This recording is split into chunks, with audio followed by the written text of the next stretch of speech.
अब सिटीजनशिप आप ले कैसे सकते हैं, इसके 5 कैटेगरी मेंशन है आईसीए एक्ट में, आईसीए 1955 में, यानी इंडियन सिटीजनशिप एक्ट में। बाय बर्थ यानी जन्म से, अगर आपका जन्म इस धरती पर हुआ है, इंडिया की मिट्टी में हुआ है, तो बाय बर्थ आप सिटीजन्स हैं, ठीक है। बाय डिसेंट, बाय डिसेंट का मतलब है, डिसेंट का मतलब है वंश, मतलब कि आपके कोई दादा परदादा यहाँ के इंडियन रह चुके। अब बाय डिसेंट, बाय बर्थ में हमने समझा था कि पहली कैटेगरी में बहुत रिलैक्स था, वेरी रिलैक्स, आसान था सिटीजनशिप लेना। सेकंड में थोड़ा टफ किया, और थर्ड कैटेगरी में बहुत टफ कर दिया। आज के टाइम में बहुत टफ है सिटीजनशिप लेना। इतनी कैटेगरीज हमने मेंशन करी थी, हमने बात कर चुके हैं।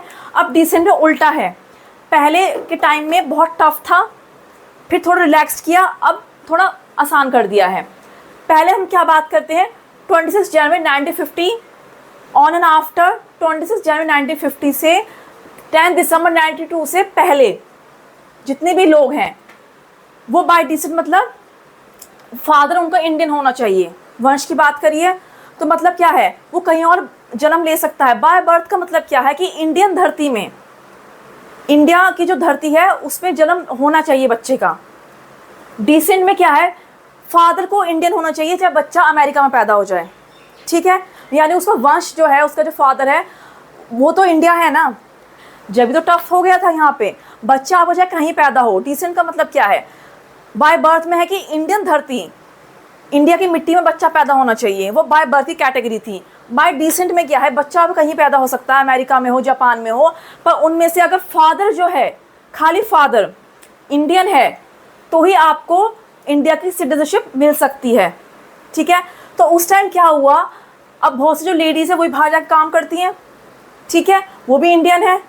तो उस टाइम क्या हुआ, 92 की हम बात कर रहे हैं, डेट में मायने नहीं रखती हैं। अमेंड हुआ था 92 में, क्योंकि 92 का जो टाइम था, हम बात करते हैं यहाँ 1992 का जो टाइम था वो एलपीजी का टाइम था।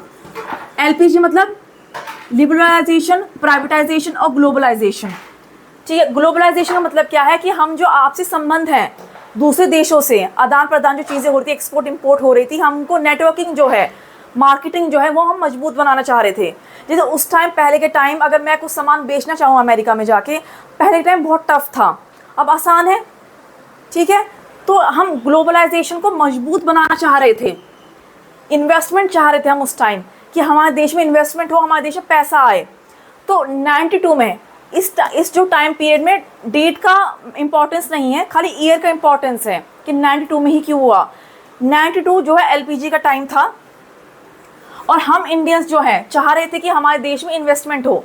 अगर हम फादर क्राइटेरिया रखेंगे तो इन्वेस्टमेंट कम हो जाएगा। मदर भी तो बाहर जाकर वर्किंग हो सकती है, लेडी भी तो बाहर काम कर सकती है।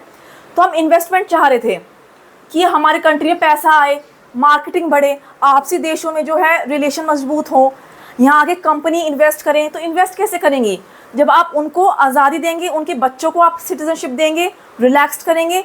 तो इसलिए यहाँ रिलैक्स मेंशन है कि आइदर या तो उनकी मदर हो या फादर हो, कोई भी इंडियन हो सकता है, ठीक है, जिससे हमारे देश में इन्वेस्टमेंट हो। इसलिए इस टाइम अमेंड किया गया था 92 में। ऑन एंड आफ्टर 10 दिसंबर 92 और 3 दिसंबर 2004 से पहले, बिफोर 3 दिसंबर 2004 जितने भी बच्चे थे वो इंडियन सिटीजन्स कहलाएंगे, चाहे उनके माँ बाप में से कोई एक इंडियन हो, या तो पापा इंडियन हो या मदर इंडियन हो, ठीक है। तो इस टाइम बहुत रिलैक्स्ड कर दिया था, मतलब अगर उन्हें अप्लाई करना पड़ेगा अपने बच्चे के लिए सिटीजनशिप के लिए, क्योंकि बच्चा यहाँ पैदा हुआ नहीं है, बाहर पैदा हुआ, अगर वो चाह रहे हैं तो उन्हें अप्लाई करना पड़ेगा।